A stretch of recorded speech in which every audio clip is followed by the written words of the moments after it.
Mpenzi msikilizaji na mpenzi mtazamaji, karibu sana. Tunapatana tena katika makala ya Kilimo Leo, makala ambayo bila shaka huwa tunajaribu kukuletea habari ambazo zitaweza kukuelimisha na zaidi yote pia zikuachie mbinu bora za ukulima humu nchini, wakati ambapo tunasema tunasaka kipato. Kwako zaidi huwa nasema kaa na kalamu na karatasi, nakiri andika yote ambayo utasikiliza kutoka kwa simulizi yake mkulima, kisha hapo shambani kwako wewe unaenda kutekeleza. Ndani ya Wingu Radio 94.8 FM, makala haya unayapokea kila siku ya Alhamis. Nazungumzia katika vipindi vyetu na vile vile kwenye YouTube ya Wingu Radio kama ambavyo wakati wote huwa tunaweka. Kwa hivyo karibu sana, naitwa Kamau Waithaka. Nimeweza kuzuru, lakini shamba ambalo nimezuru na mwelekezi wangu mpiga picha, si kwa mara ya kwanza sisi kuwa hapa. Tumekuwa hapa mwaka huu na imani kwamba kama unafuatilia makala yetu ulitupata tukiwa hapa shamba ambalo tuliangazia upanzi na ukulima, kilimo cha parachichi. Na siku ya leo mkulima ameweza kunialika ni kwa sababu ni msimu tofauti, na ningependa tuweze kwenda moja kwa moja tuweze kuangazia ni kipi ambacho kinajiri. Kipindi ambacho tulikuwa hapa tuliacha miti ya parachichi, kama nyuma yangu unavyotazama, ilikuwa na maua, ilikuwa inapendeza na kila kitu ilikuwa kinakwenda shwari. Kwa hivyo siku ya leo mkulima ametusubiri, alikuwa ametupa mwaliko na muona yupo hapa na na turaki nyingi. Salama sana. Nashukuru sana na kwa mwaliko wako na kwa mapokezi ambao umetupokea. Tunasema ni asante sana.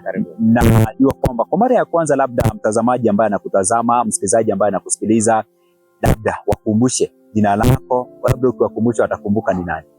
Kwa majina naitwa Cheboy Boaz Mkopi. Boaz. Naam, Bwana Boaz. Yeah. Asante sana kwa makaribisho. Tulikuwa tunaweza sema kwamba ile ilikuwa makala ya season 1, tuko season 2. Tulikuja shambani tukaangalia vile ambavyo miti hii inakaa, na nakumbuka tukiwa kule kwenye nursery bed, kikubwa zaidi ulikuwa unafanya ile grafting. Yeah. Na nakumbuka ukitueleza hatua baada ya hatua na ukatueleza namna ya kufanya upanzi. Kutoka kwenye upanzi ulituelezea vile ambavyo mkulima anafaa basi kuweza kuzingatia masuala muhimu sana katika upanzi wa parachichi katika eneo hili la Baringo Eldama Ravine, hapa ni Tarakwani. Yeah, Tarakwani. Yes, nashukuru sana. Labda kutoka kipindi kile ambacho tulikuwa hapa mwanzoni mwa mwaka tukiangazia kilimo hiki, leo tumekuja hapa na umeweza kufanya vizuri kutualika. Labda kwa kifupi tueleze ni msimu upi huu? Ni nini ambacho kinaendelea?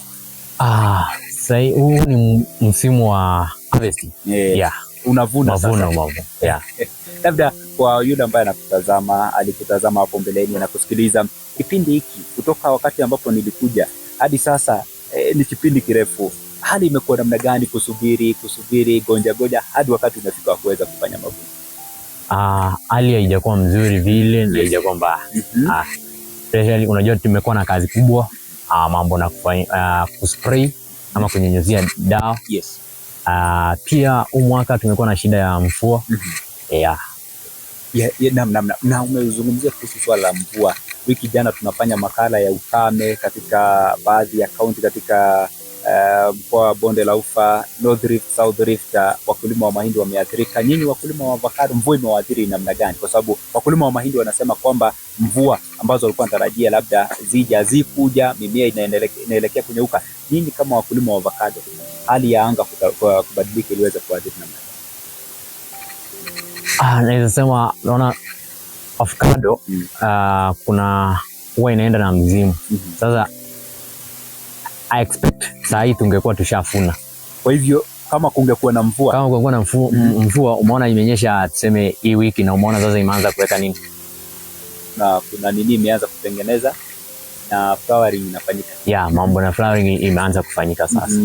So umeona kama mvua ingekuwa, ningekuwa nishachuna haya, ningekuwa na matunda mengine tayari kwenye hii miti. Kwa hivyo kwa kifupi, labda mvua ambazo huwa unatarajia kama ingenyesha kama kawaida, because wengi walisema ilinyesha mwezi wa 2, mwezi wa 4, wakagojea ikunyesha mwezi wa 5. Labda ingenyesha mapema, ungevuna mwezi wa ngapi? Kwa sababu sasa tuko mwezi wa 7. Ningevuna mwezi wa 6 last month. Yeah, ungekuwa ushavuna. Yeah. Changamoto umezungumzia mvua. Changamoto nyingine ambayo tulikuwa hapa ukatueleza, na ningetaka utueleze kuhusu ugonjwa ambao tulikuwa tunaangazia kwenye matawi, na ukatuonesha wakati ule vile ambavyo ulikuwa unaathiri mti huu wa parachichi. Unaweza kupata dawa ama suluhisho? Nilipata suluhisho. Kupitia njia ya mtandao. Yeah. Ulifanya ile unafanya research ya Google pale, unapika picha, yes, unatuma, then unaenda kutafuta dawa.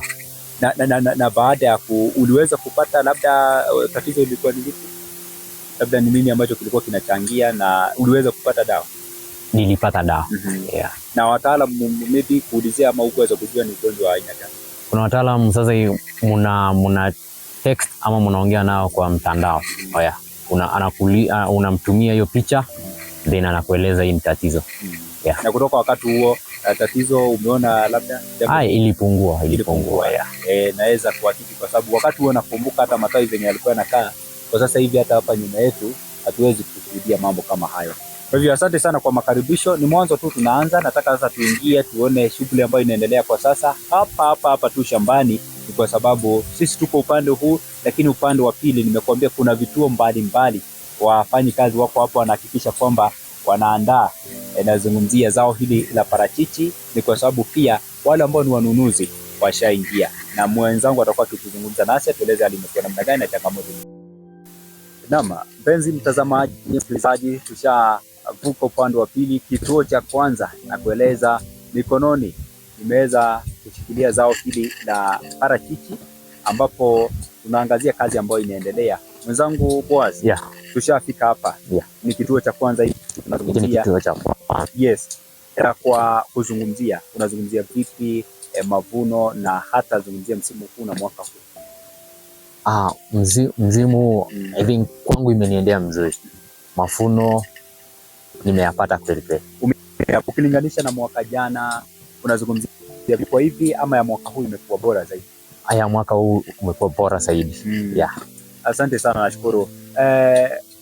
Kama ambavyo mwelekezi wangu wako upande wa pili ataweza kukuonesha, kando yetu, nyuma yetu, kuna wafanyi kazi ambao wako hapa. Kazi yao ni kuhakikisha kwamba zao hili la parachichi kama ambavyo unaona nimelikamata, wanatoa sehemu ambazo hazihitajiki kwenda pale sokoni, na tutakuwa tukijua kwa sababu Boaz, yeah, najua kazi singeweza.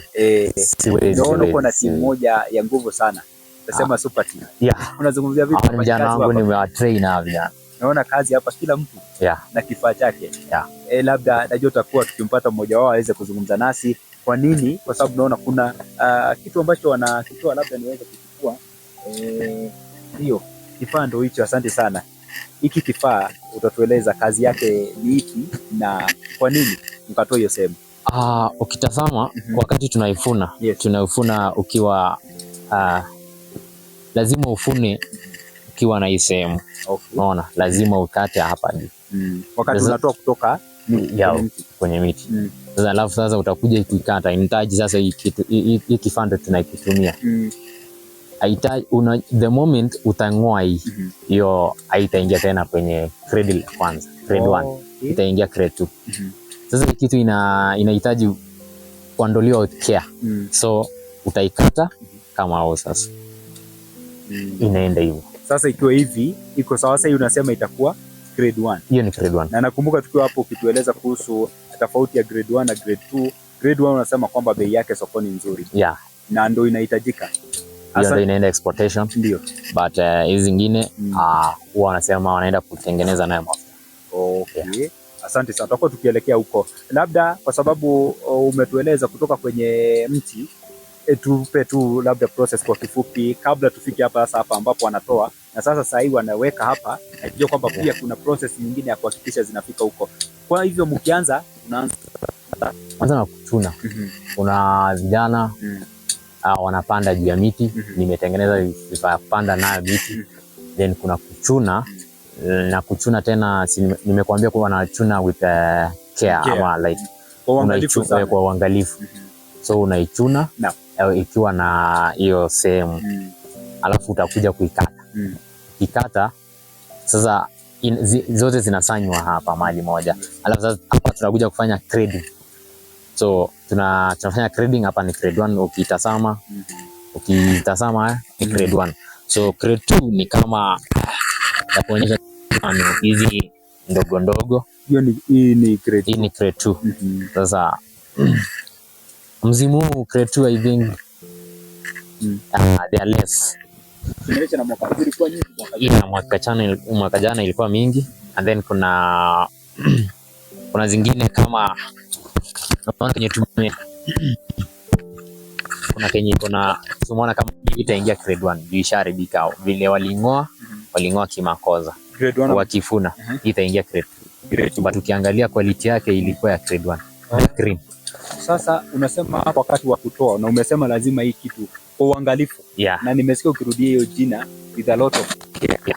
So unazungumza kwa hivi ikitolewa hii sehemu vibaya ama wakati wanatoa itoke vibaya, hiyo inaharibika, na kama ni inaonekana iko grade 1 inaenda grade 2 itaingia kwa grade 2 na grade 2 yake iko chini ukilinganisha na grade 1.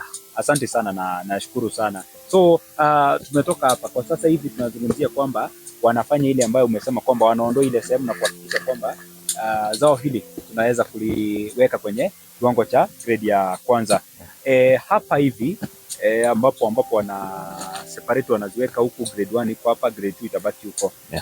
Kutoka hapa sasa kazi ambayo inafuata itakuwa gani? Sasa kazi tutaweka kwa grade. I think grade moja inakuanga 22 kilos. Hizo na grades I think tutaziona, kuna watu wanaendelea kwa sehemu ile tutaziona. So wanaweka kwa grade, then tunazibeba hadi kwenye barabara na kuwa loaded. Naenda direct airport. Asante. Labda utazungumza vipi wakati ambapo najua kwamba wanatazama wadau wa kilimo, zao la parachichi ndio mwenyewe linakupa kipato, lakini upande wa pili pia wale ambao wako hapa najua pia itakuwa faida kwao. Ni faida kwao. Vipi ndio kilimo hiki? Ndio avocado inaweza ajiri vijana, ukitazama hapa vijana wako kazi. Kwangu pia mimi napata kipato kizuri. Ukiangalia ndani hapa I think tutaiangalia, nimepanda chakula ng'ombe. Bado ng'ombe wanafaidika hapa. So asante sana. Wasemanga ni environmental friendly. Pia maswala na mvua tuko hapa, hata mazingira na hisi matulivu sana na ya kupendeza. Labda mlianza kutoa hizi ni leo mmeanza kutoa ama mlianza jana? Kwa sababu najua kazi bado ni tulianza jana kutoa kwenye miti na nimekuwa na wafanyikazi si wachache, wamekuwa wengi. Nilikuwa naitarajia nitaimaliza jana, lakini kulingana na kipato ya like mafuno ya this time round imebidi kazi ikaendelea hadi siku leo. Asante sana. Labda kuna mtu ambaye najua kwamba inabidi mtu aweze kuingia ndani. Niko na vijana wanajua kupanda wasema wanakwea vizuri, wako na experience. Ukisikia pale Cheploy tukiwa na wenye wana dive maji, niko na vijana wako na experience ya kupanda vitu. Tunapomaliza na mkulima Boaz, hatujamaliza na yeye, yupo hapa tu kando, tutakuwa tukielekea upande wa pili, lakini nimesema sitatoka kwenye kituo hiki bila kuwahoji wawili watatu ambao wanafanya kazi hii. Niko na ndugu yangu ambaye yuko hapa. Ni aje vipi kaka? Salama sana brother. Kazi nzuri. Naona mmejikaza kutoka jana. Na angalau tunaona kazi nzuri ambayo mnaifanya. Labda kwa mtazamaji, msikilizaji, wanakufahamu kama nani, jina lako? Kwa majina ninaitwa Noah. Noah. Ndio. Asante sana. Noah, labda hii kazi naona uko na kifaa chako. Niko na kifaa changu cha kukata inaitwa stock. Inaitwa secagers. Ndio. Ndio unatoa hizo vitu? Ndio naitoa hii vitu sasa. Hii inaitwa stock, natolea hizi. Unaitoa kienda huko inakuwa grade 1. Inakuwa grade 1. Umeifanya labda kazi kwa miaka ngapi hivi? Hii kazi haijakuwa miaka mingi vile. Ni mazoea kupitia mtandao. Because with digitalization iko mwachoni sasa, ICT ndio imetupea mafunzo mingi sana. Unasoma mambo mengi. Tunasoma masomo mingi tukiwa hata nyumbani hivi. Haya, tunamshukuru PS. Tunashukuru ya maana bila ile ICT ama vijana sasa hawangejua kuchuna na kutengeneza hivi vitu, because this one inaenda for export. Inaenda nje ya nje. From Kenya to the world. Asante sana, nashukuru. Na umezungumzia kuhusu teknolojia, kazi nzuri. Labda utazungumzia vipi kazi hii, unaona kwamba imekupatia kipato hapa, umekuja kazi kwa vijana pia. Ukulima unasema vipi? Ukulima inalipa. ukulima iko na pesa. Ndio. Kuna vijana ambao wanasema hawataki kungoja, utawaambia vipi wakuwe na subira ama wakuwe gani? Kwa sababu kuna wale ambao wanasema kilimo mtu anangojea sana. Hapana, patience pay. Patience pay. Patience pay. Asante sana. Ndio. Labda changamoto ambazo mnapatana nazo. Changamoto kwa kazi yote ile sipo. Mojawapo kwa kazi kama hii ya mbaraji ama pagado. Kwa upande yetu mahali tupo sahi kwa kazi ni barabara. Yes. Barabara yenye tunatumia ni balaa. Ningeomba kama bunge ama wahisani wowote wale wa serikali wenye wanatusaidia, waangazie hiyo barabara. Unazungumzia barabara naangazia hii barabara kutoka Mwajoni mpaka Katu. Kwa mwaka 5 no upgrading, no everything. So na serikali tulipiga kura. Mwanzoni tulipiga kura tukitarajia watatusaidia. Tukachagua mbunge kila mtu. Japo kwa mahenya naona mabarabara zimeanza kutengenezwa, lakini kwa hii bado. Kwa hivyo kwa viongozi ambao wanasikiliza, wawatendee jambo angalau hata zao hili linafika kwa wakati sokoni. Ndio, kama viongozi watatusaidia, naamini hata gari ingekuja mpaka shamba Gando, hata tupakie mizigo iende mpaka airport. Lakini kwa saa hii kwa upande wa pili mahali tutafika saa hii, mtaenda pata vijana wengine wakibeba magredi kwa peka hadi kwa gari, hadi kwenye gari hili. Asante sana, nadhani ujumbe umefika na wale ambao wanahusika wataweza kurekebisha swala hili. Bila shaka. Asante sana, kazi safi. Ndio. Najua tutapatana wakati mwingine. Karibu. Asante sana, nashukuru. Haya, asante.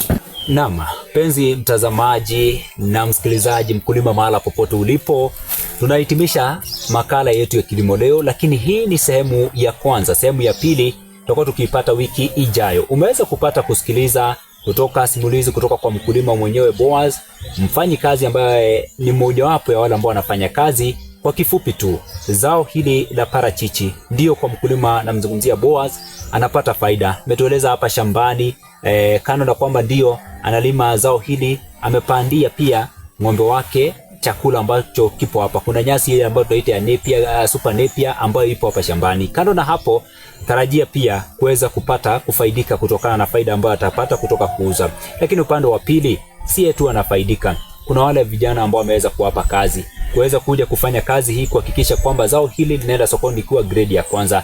Kwa hivyo ina maana gani? Zao hili, kumbuka katika kaunti ya Baringo, zao hili limekuwa mojawapo ya zao ambalo bila shaka ukiangalia viongozi kutoka katibu mkuu katika Wizara ya Habari, Mawasiliano na Uchumi wa Kidijitali wamekuwa wakijituma na kuwekeza kwa ajili ya wakulima ili waweze kupanda zao hili katika maeneo haya ili waweze kujipatia kipato. Tunazungumzia kilimo biashara, ni kwamba si zao tu ambalo unaweza panda na kwenda pale zungumzia nyumbani kama chakula, lakini tunazungumzia zao ambalo linakupa faida. Umesikia linatoka nje ya nchi, kwa hivyo tarajia fedha nyingi zaidi. Mengi wameyasema, changamoto zipo. Nazungumzia Boaz atakuwa akitueleza katika sehemu yetu ya pili wiki ijayo, lakini kwao zaidi hata wale ambao wanafanya kazi hapa wanazungumzia kuhusu swala la barabara ya Mwachon Trip Katui kuelekea hadi Chemususu, barabara ambayo nimezungumzia kwamba ni mbovu. Nimeipitia mara si moja na inaweza kuhakiki na kuweza kusema kwamba inafaa kufanyia ukarabati ili hata mkulima ambaye anazungumzia ni Boaz wakati ambapo analima zao hili hata kadiria pesa ambazo mahasara ya pesa ambazo wanalipa vijana kuhakikisha wanatoa zao hili kutoka sehemu moja hadi ambapo roli lipo. Kwa hivyo mimi naitwa Kamau wa Idhaka, makala ni ya kilimo leo, Wingu Radio, na zaidi yote pia kwenye YouTube Wingu Radio. Hadi wakati mwingine atakaporithia Maulana, tutakapopatana kwenye sehemu ya pili katika zao hili la parachichi. Kwaheri kwa sasa.